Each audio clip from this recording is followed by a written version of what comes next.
जय हिंद। आपके साथ में हूं फरहाद सिद्दीकी और आप जुड़ चुके हैं लाइव टाइम्स के ग्लोबल नेटवर्क के साथ। बात महाकुंभ की। दुनिया के सबसे बड़े धार्मिक, आध्यात्मिक, सांस्कृतिक समागम महाकुंभ 2025 को दिव्य, भव्य और नव्य बनाने की दिशा में अग्निशमन विभाग भी हाईटेक हो गया है। मेला क्षेत्र में hitech equipment, quick response, zero fire concept के साथ अलर्ट मोड पर तैनात हो चुका है। महाकुंभ नगर के कुल 25 सेक्टर में 56 फायर स्टेशन, थाना और 26 पुलिस चौकी के साथ ही जीरो फायर थीम पर काम किया जा रहा है।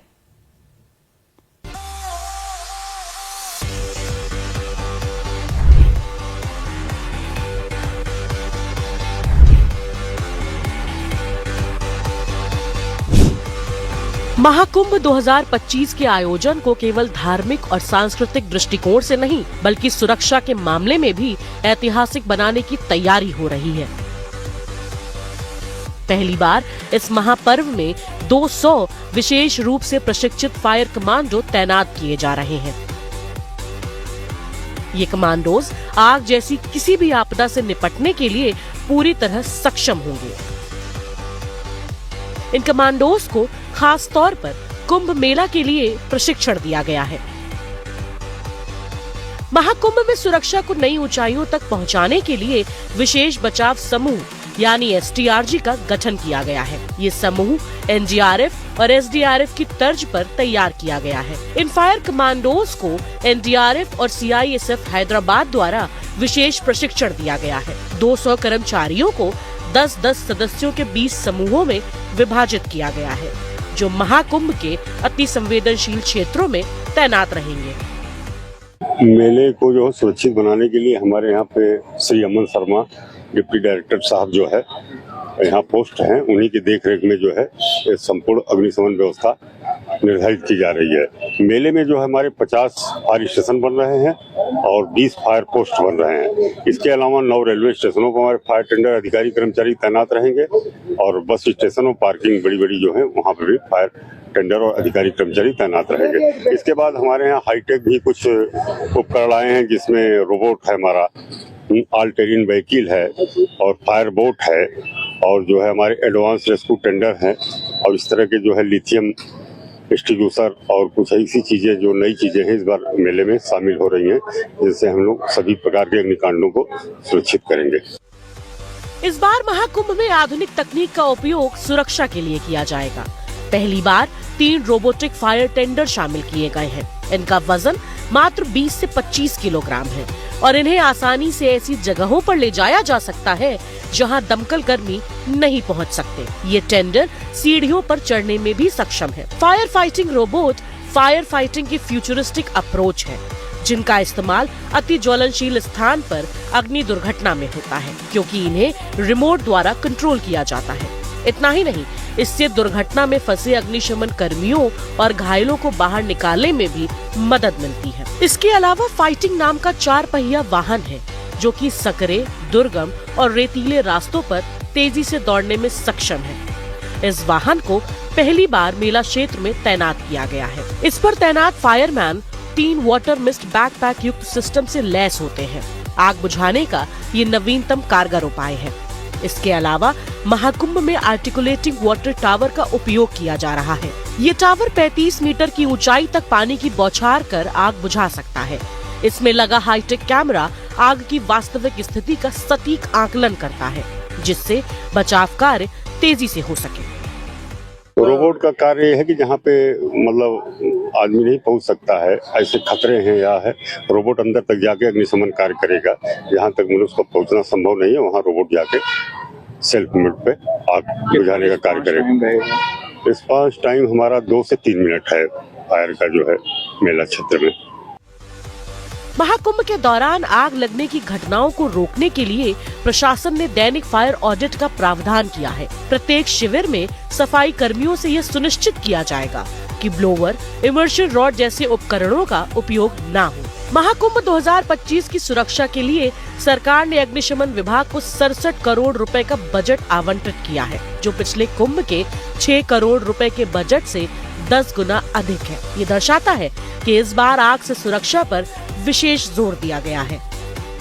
महाकुंभ 2025 का आगाज हो चुका है। ऐसे में इस बार फायर ब्रिगेड की बेहद ही महत्वपूर्ण सुरक्षा व्यवस्था को लेकर कई इक्विपमेंट्स तैयार किए गए हैं और इस बार का फायर ब्रिगेड की ओर से बहुत ही अच्छे आधुनिक उपकरण लाए जा रहे हैं। मेरी मौजूदगी प्रयागराज के महाकुंभ नगर क्षेत्र में है, जो फायर ब्रिगेड का मुख्यालय है। यहाँ पर गाड़ियों का लगातार डेमो देखा जा रहा है। दुनिया के सबसे बड़े धार्मिक, आध्यात्मिक और सांस्कृतिक समागम महाकुंभ 2025 को दिव्य, भव्य और नव्य बनाने की दिशा में अग्निशमन विभाग भी हाईटेक हो गया है। मेला क्षेत्र में hitech equipments quick response zero fire concept के साथ अलर्ट मोड पर तैनात हो चुका है। मार के मेले में फायर ब्रिगेड के द्वारा मानव रहित रोबोट की सुविधा संचालित की जाएगी, जिससे कहीं भी कोई आग लगती है तो फायरमैन की बजाय रोबोट पहुंचेगा और तुरंत ही तत्काल वो आग पर काबू पाएगा। ऐसे में आधुनिक उपकरणों से फायर ब्रिगेड पूरी तरीके से लैस है और महाकुंभ 2025 को दिव्य, भव्य और आग रहित बनाने की योजना बनाई गई है। विकास मिश्रा, लाइव टाइम्स, प्रयागराज। और विकास मिश्रा मेरे सहयोगी साथ जानकारी के साथ जुड़े हुए हैं प्रयागराज से। विकास, लगातार आप नजर बनाए हुए हैं, महाकुंभ की तैयारियां जोरों शोर से चल रही है, क्या कुछ नजारा, क्या तैयारियां? देखिए, महाकुंभ 2025 में अब लगभग 20 दिन बचे हैं। ऐसे में मुख्यमंत्री योगी आदित्यनाथ कल निरीक्षण के लिए आ रहे हैं। लगभग 25 दिन के अंतराल में चौथी बार मुख्यमंत्री योगी आदित्यनाथ संगम नगरी प्रयागराज आ रहे हैं। महाकुंभ 2025 में जिस तरीके से आज जो अखाड़ों की पेशवाई थी वो सुबह 9 बजे से निकली है और ऐसे में तमाम जो तैयारियां हैं लगभग संपूर्ण की जा रही हैं। मुख्यमंत्री योगी आदित्यनाथ के निर्देश पर लगातार जो तैयारी है वो भव्य रूप से दिया जा रहा है महाकुंभ 2025 में। और ऐसे में जो दूर दराज से श्रद्धालु आएंगे, जो कल्पवासी आएंगे, उनके टेंट बसने चालू हो गए हैं और जो श्रद्धालु हैं, जो तमाम दर्शनार्थी हैं, वो भी महाकुंभ में दर्शन करेंगे, पूजन करेंगे और त्रिवेणी संगम का स्नान करेंगे। ऐसे में सारी तैयारियों को महाकुंभ प्रशासन पूर्ण कर रहा है और अब जो अखाड़े हैं वो लगातार अपनी पेशवाई निकाल रहे हैं। आज जिस तरीके से आह्वान अखाड़े की पेशवाई थी, ऐसे में उन्होंने सुबह 9 बजे मड़ौका स्थित आश्रम से वो निकले थे और तमाम तैयारियों को लेकर जिस तरीके से जो अखाड़ा परिषद के अध्यक्ष है वो भी अब लगभग 1 से या 2 दिन के अंदर में वो भी अपने छावनी प्रवेश करेंगे। तो ऐसे में तमाम अखाड़े वो लगातार प्रवेश करेंगे और साधु संत, कल्पवासी, तमाम जो दूर दराज से श्रद्धालु आएंगे वो भी अब पहुंचने लगे हैं संगम नगरी प्रयागराज में। रोबोटिक जो अग्निशमन विभाग की ओर से इस बार जो रोबोटिक हाईटेक इक्विपमेंट तैयार किए गए हैं वो भी लगातार प्रयागराज में डेमो देखे जा रहे हैं। और जिस तरीके से इस बार जल पुलिस की ओर से भी रोबोटिक एक लाइफ बॉय जैकेट का इस्तेमाल किया, जिस तरीके से वो डूबेगा नहीं, तो ऐसे में तमाम तैयारियों को लेकर जिला प्रशासन की ओर से सभी तैयारियां पूर्ण कर ली गई हैं और अब अंतिम रूप दिया जा रहा है। विकास, बने रहिए मेरे साथ, एक बार फिर से आपके पास लौटती हूं। तो इधर संगम नगरी प्रयागराज में 13 जनवरी से शुरू हो रहे महाकुंभ में शामिल होने वाले श्रद्धालुओं की सुरक्षा को लेकर उत्तर प्रदेश की योगी सरकार पूरी तरह से प्रतिबद्ध है। भारी भीड़ के लिए होने वाली किसी भी तरह की अप्रिय घटना से बचने के लिए सरकार हर संभव कोशिश कर रही है, हर संभव इंतजाम किए जा रहे हैं। इसी के तहत प्रयागराज के घाटों पर वाटर रोबोट तैनात किए गए हैं।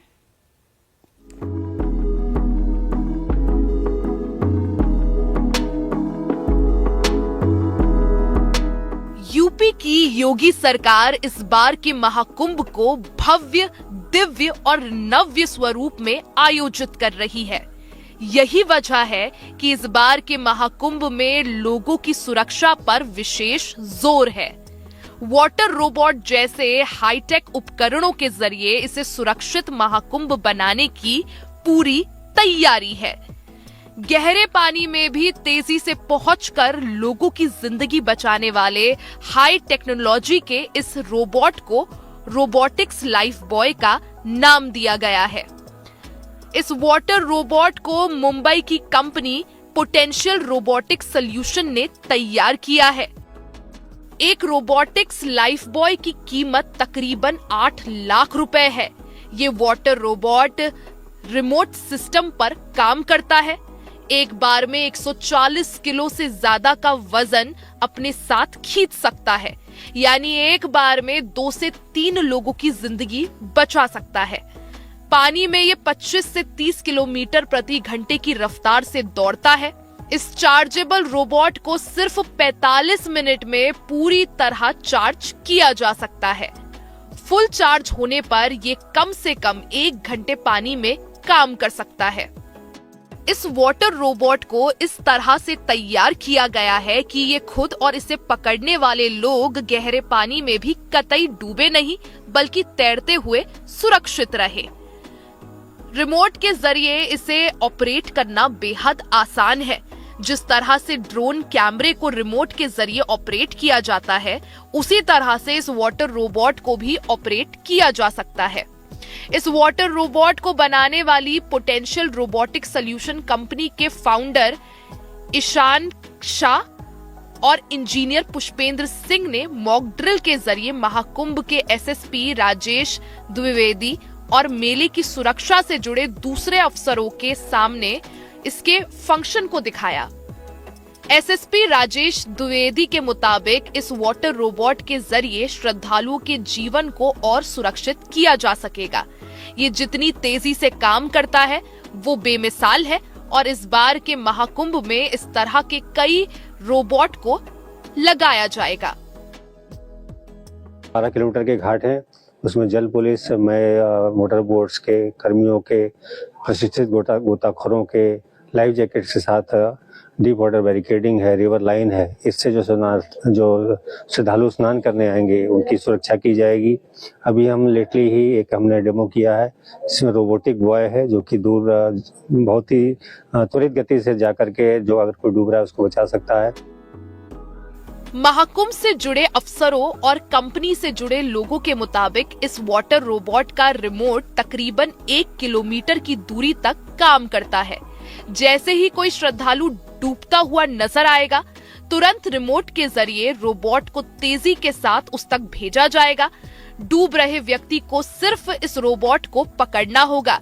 रोबोट खुद ब खुद डूब रहे व्यक्ति को बचाकर किनारे या किसी दूसरी सुरक्षित जगह पर ले जाएगा। रोबोटिक जो जैकेट है वो लगभग 1 किलोमीटर तक काम करेगा और 1 घंटे में 30 से 40 किलोमीटर की रफ्तार इसकी होगी और 130 किलो वजन के मनुष्य को ये उठा सकेगा, यानी कि 1 से 3 व्यक्तियों को ये उठा सकेगा और उनको सुरक्षित अपने गंतव्य तक या पहुंचाएगा। ऐसे में जल पुलिस की यह भव्य व्यवस्था और जो दिव्य और नव्य डिजिटल महाकुंभ में श्रद्धालु आएंगे उनके लिए योगी सरकार का एक बड़ा तोहफा है। विकास मिश्रा, लाइव टाइम्स, प्रयागराज। और विकास मिश्रा मेरे सहयोगी लगातार बने हुए मेरे साथ प्रयागराज से। विकास, हमने देखा कि किस तरह से यहाँ पर वाटर रोबोट की तैयारियां की जा रही हैं, श्रद्धालुओं के लिए यहाँ पर वो लगाए जाएंगे, किस तरह से ये काम करेंगे और क्या इसको लेकर तैयारियां?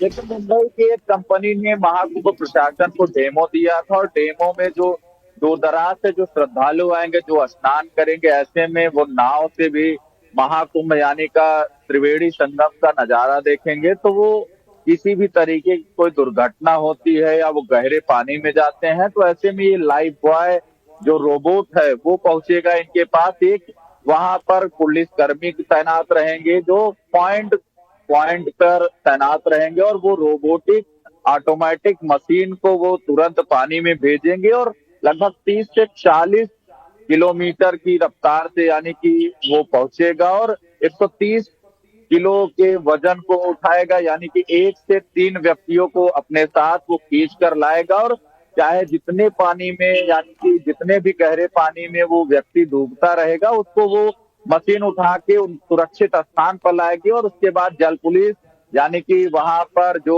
वाटर एम्बुलेंस की सुविधा होगी उससे उनको अस्पताल ले जाया जाएगा, यानी कि किसी भी तरीके की कोई दुर्घटना न हो। ऐसे लिए मुख्यमंत्री योगी आदित्यनाथ के निर्देश पर यह कंपनी डेमो दे रही है और डेमो के बाद महाकुंभ प्रशासन ने अब इसको अपने लिए यहाँ यानी कि श्रद्धालुओं के लिए महाकुंभ में जोड़ ली है और लगभग एक रोबोट की कीमत 8 लाख रुपए है। और जिस तरीके से जो इंजीनियर और जो सीओ आए थे महाकुंभ नगर में इनका डेमो देने के लिए, ऐसे में जल पुलिस की ओर से और जो मेला के एसएसपी राजेश द्विवेदी हैं, उन्होंने डेमो देखा और डेमो देखने के बाद उसको पास किया। श्रद्धालुओं के लिए योगी सरकार का यह बड़ा तोहफा है। जी विकास, श्रद्धालुओं के लिए जाहिर सी बात है बड़ा तोहफा है। इस तरह की तमाम तैयारियां की जा रही हैं। अगर लोगों की बात करें तो लोगों से भी लगातार आपकी बातचीत हो रही होगी, लोगों में किस तरह का उत्साह देखा जा रहा है महाकुंभ को लेकर? देखिए, इस बार के महाकुंभ 2025 में जिस तरीके से श्रद्धालु लगातार जो महाकुंभ की तैयारी को लेकर काफी उत्साहित हैं, ऐसे में जो दूर दराज से श्रद्धालु, कल भी गुजरात से कुछ लोग आए थे, वो लगातार महाकुंभ में दर्शन कर रहे थे, गंगा पूजन कर रहे थे और जिस तरीके से त्रिवेणी संगम का स्नान कर रहे थे। ऐसे में उन्होंने हनुमान मंदिर कॉरिडोर, अक्षयवट कॉरिडोर और तमाम जो प्रयागराज में तीर्थ स्थल हैं वहां पर वो पहुंचे थे। तो वो उनका साफ तौर पर यही अनुमान है कि जिस तरीके से जो दूर दराज से और श्रद्धालु आएंगे उनके लिए आकर्षण का महाकुंभ एक बड़ा केंद्र होगा। ऐसे में वो काफी खुश नजर आए और सरकार की तैयारियों को लगातार वो सराहना करते रहे। हालांकि जिस तरीके से मुख्यमंत्री योगी आदित्यनाथ कल संगम नगरी प्रयागराज आएंगे, विकास बने रहिए मेरे साथ। एक बार फिर से लौटती हूँ आपके पास। इससे पहले आपको एक इस वक्त की ताजा जानकारी दे दी। उत्तर प्रदेश के मुख्यमंत्री योगी आदित्यनाथ महाकुंभ की तैयारियों की समीक्षा करने के लिए कल यानी सोमवार को प्रयागराज पहुंचने वाले हैं। मुख्यमंत्री योगी नैनी अरेल में स्थापित टेंट सिटी मेला सर्किट हाउस का निरीक्षण करेंगे। सीएम इसके साथ ही साथ महाकुंभ की तैयारियों को लेकर एक समीक्षा बैठक भी करने वाले हैं। तो अधिकारियों के साथ ये समीक्षा बैठक करेंगे मुख्यमंत्री योगी आदित्यनाथ। कल वो जाएंगे प्रयागराज के दौरे पर और कल वहां पर जो तैयारियां हुई हैं उनका जायजा लेंगे, अधिकारियों के साथ बैठक करेंगे। प्रयागराज महाकुंभ को भव्य बनाने के लिए तैयारियां जोरों से चल रही हैं। महाकुंभ क्षेत्र में अखाड़ों और साधु संतों के लाखों शिविर तैयार हो रहे हैं जो कुंभ खत्म होने के बाद हट जाएंगे। लेकिन कुंभ की जमीन पर एक ऐसा भी शिविर है जो कभी भी नहीं हटता, यानी हमेशा ही लगा रहता है।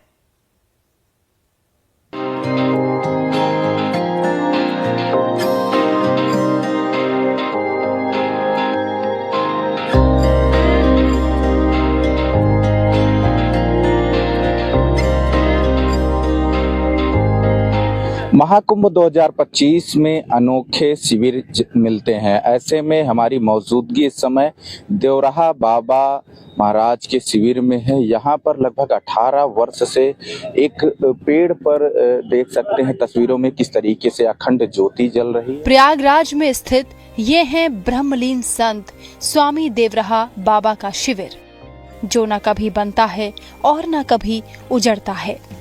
17 साल पहले साल 2007 में प्रयागराज के महाकुंभ के दौरान संत देवराहा बाबा की स्मृति में विशेष शिविर स्थापित किया गया था।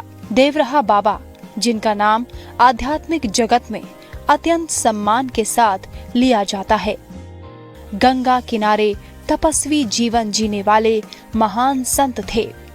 उन्होंने अपने जीवन काल में लाखों श्रद्धालुओं को आशीर्वाद दिया और उन्हें धर्म और मानवता की सीख दी।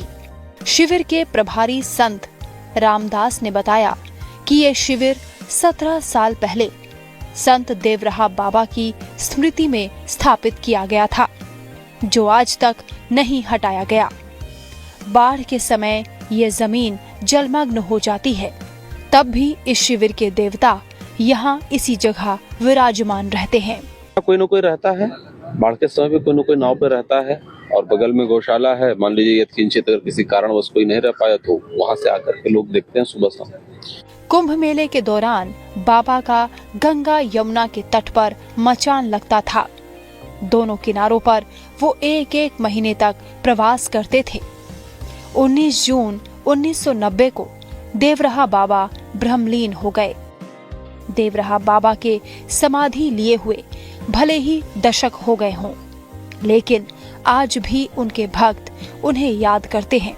देवराहा बाबा के अनुयायियों ने इस महाकुंभ में बड़े पैमाने पर शिविर स्थापित करने और संत के उपदेशों को जन जन तक पहुंचाने का संकल्प लिया है।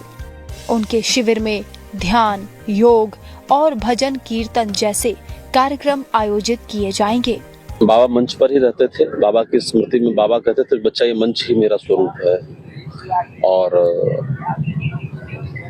बाबा का बच्चा ये मंच ही मेरा स्वरूप है, तो सदैव बाबा जीवन पर्यंत मंच पर ही रहे। और यह मेला जो है, मेला और बाबा दोनों एक दूसरे के पूरक हैं। जब बाबा मेले में रहा करते थे तो जितनी भीड़ संगम पर होती थी उतनी ही भीड़ बाबा के मंच पर हुआ करती थी। ये शिविर न केवल उनकी स्मृति को जीवंत रखने का माध्यम है, बल्कि आने वाली पीढ़ियों को उनके विचारों और उपदेशों से परिचित कराने का एक प्रयास है।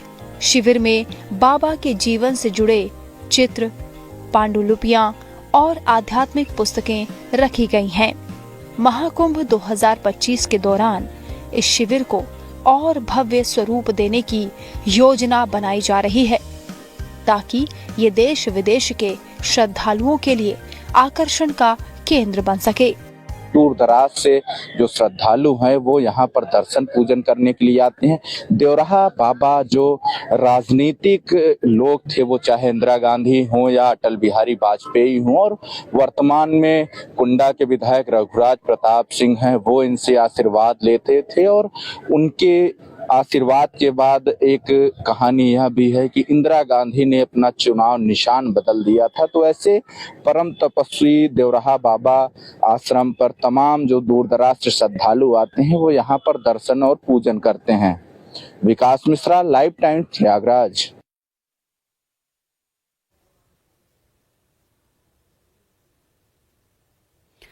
प्रयागराज में महाकुंभ में आने वाले साधु संतों के अलग अलग रंग रूप देखने को मिल रहे हैं। आवाहन अखाड़े के एक ऐसे ही संत हैं जो लोगों का ध्यान अपनी तरफ खींच रहे हैं। उनकी जटाएं 7 फीट से ज्यादा लंबी हैं। तकरीबन 30 साल से बाबा इनकी देखभाल कर रहे हैं। उनकी जटाओं की लंबाई देखकर हर कोई हैरान है। देखिए आप भी।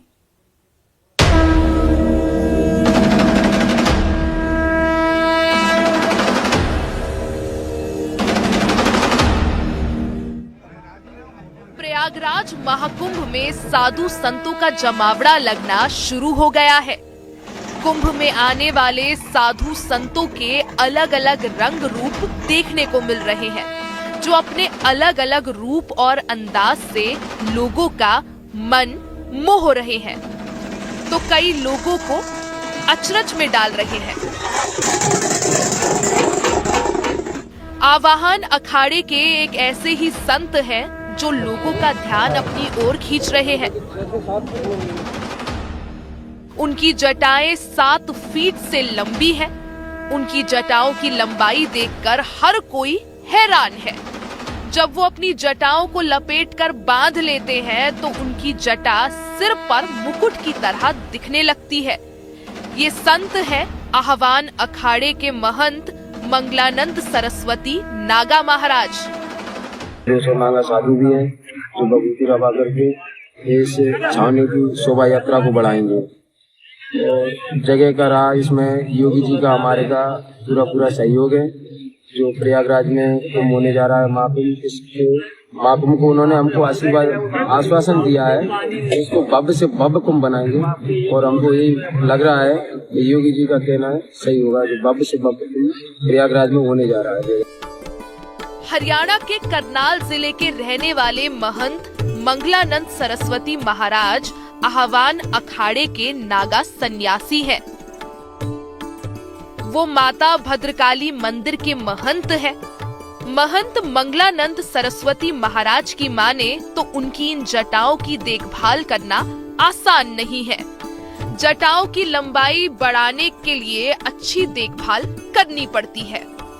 महंत मंगलानंद सरस्वती महाराज जटाओं को साफ रखने के लिए पानी के साथ मुल्तानी मिट्टी का इस्तेमाल करते हैं।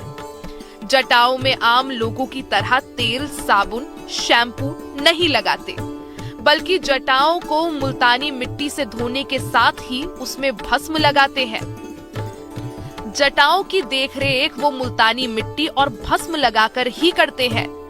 आह्वान अखाड़े के नागा सन्यासी महंत मंगलानंद सरस्वती पिछले 5 कुंभ अर्ध कुंभ मेले में आ चुके हैं। उनका कहना है कि 30 सालों से उन्होंने जटाएं रखी हुई है। जब उनका अनुष्ठान पूरा हो जाएगा तो वो अपनी जटाओं को भगवान को समर्पित कर देंगे। उनकी जटाएं जहां आकर्षण का केंद्र बनती है, वहीं ये कई बार परेशानी का सबब भी बन जाती है। लाइफ टाइम्स के लिए प्रयागराज से मेराज अहमद की रिपोर्ट।